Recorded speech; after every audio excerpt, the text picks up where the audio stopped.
think we missed anything? I don't feel like we missed. Actually, I know I hate to say it, but I don't think we missed anything. No, I think the history of the 7 deadly sins is something that. We didn't talk about it.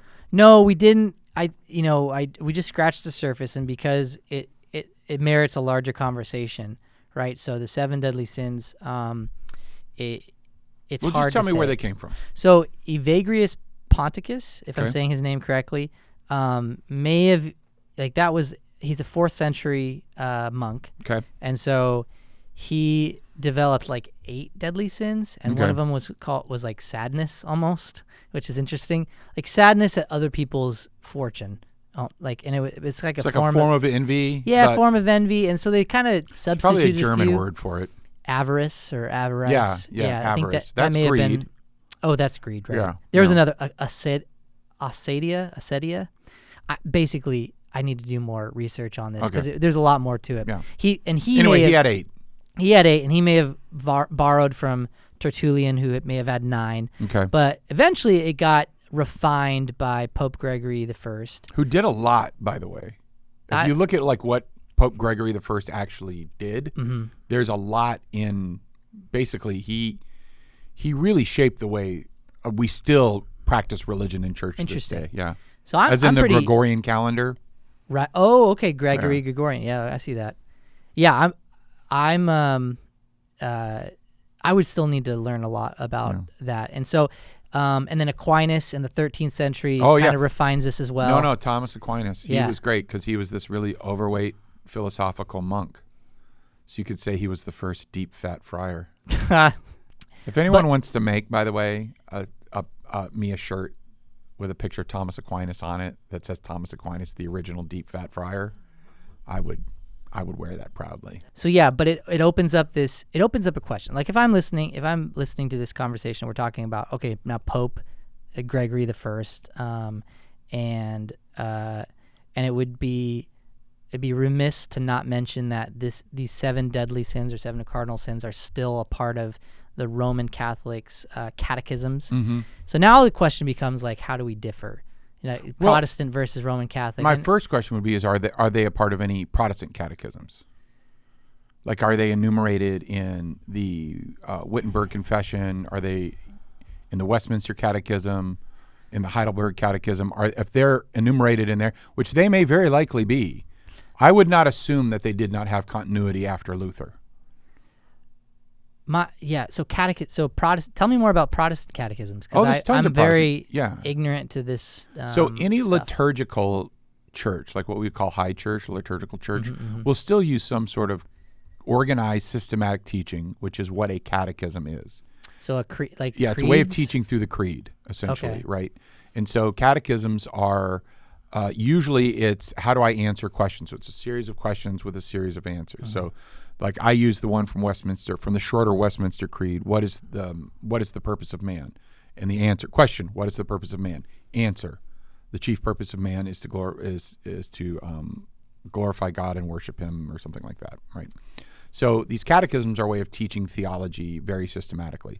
So Westminster Catechism, the one that I quote all the time, is a Protestant catechism, and they teach it before you can be baptized. Yeah. So that's the thing is that I don't have a lot of experience with Roman Catholic Catholicism, but my understanding is that catechism you must it's a pass or fail sort of thing. Yeah, just like you're talking about with baptisms. In the Roman Catholic Church and in other churches, you are baptized as an infant because of original sin and but then you're confirmed usually around a teenager, and that confirmation is their equivalent of what we would call the baptism of the Holy Spirit. So that's the confirmation. You're sealed, if you will, into the church. And it's because you've learned the catechism, the main doctrinal teachings of the church. So now you can confess on your own. So water baptism is someone confessing for you.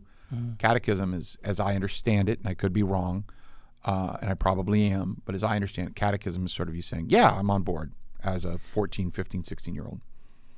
Yeah, so many questions, race through my head, and if I'm asking these questions, I imagine, the lay, person who attending church, would also have these kinds of questions. So I think it's worthwhile at some point, maybe on another episode, to discuss Protestant versus Roman Catholic or church history or all I think those we things. can. I think what I was really interested in is just even where the framework of this of that there are 7. Why 7?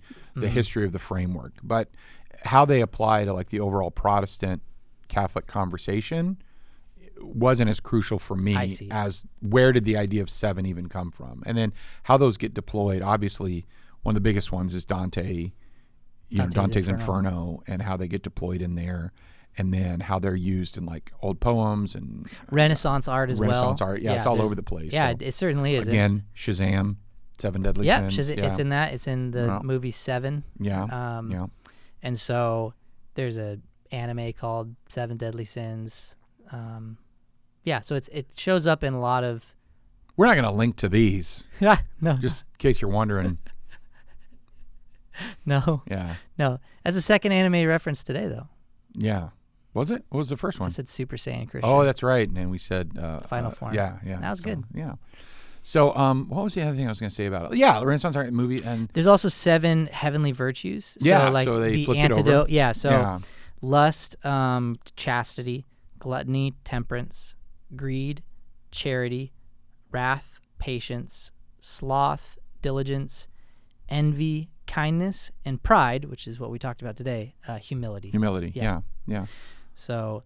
So I imagine each episode we do on the sin will wind up being a discussion of the virtue. Of the virtue, probably, because it's interesting too because in the Old Testament there's 7 pillars of wisdom, and so I wonder if there was just sort of an appeal to sort of winnow it down because that number 7 holds significance in Christian theology and Jewish theology. So, and from the brief kind of scratching of the surface I did preparing for this, Tertullian had 9. And there was like 3 in 3 different categories. Oh, okay, yeah. And then they whittled it to, Evagrius to 8 and then Pope Gregory to 7. And so, because when we were talking about, hey, this would be fun to mention the 7 we were like, wait, where do these come from? Yeah, I'd never really known the history of why these specific 7 and where, like who said it was these. Right, because the Bible, this is obviously. It's extra biblical. It's extra biblical. Right. This is Bible. Obviously, the Bible talks about all of these sins, but it doesn't ever in any place list them in this order. No, it's not Jesus. No, in fact, it doesn't. I mean, when it talks about the works of the flesh are manifest, it's not even, these aren't even in that. Right. So it's interesting because Paul kind of has his sin lists. He had, and on the other side too, there's the fruits of the Spirit too. There's the 9 fruits of the Spirit. Yeah. So it's. Yeah, it'd be interesting to dive into this more. I'm sure we will when we talk more about the other ones. So maybe comment below, because you're on YouTube if you're watching this, which one we should do next. Hey, which is your favorite cardinal sin? Yeah, I don't know. What do the kids want to hear? What are the kids talking about nowadays? Yeah, which one? Out there on the internet. It's the future, my son. It's the future. Now we're doing this. Oh, yeah. We're doing the voice again.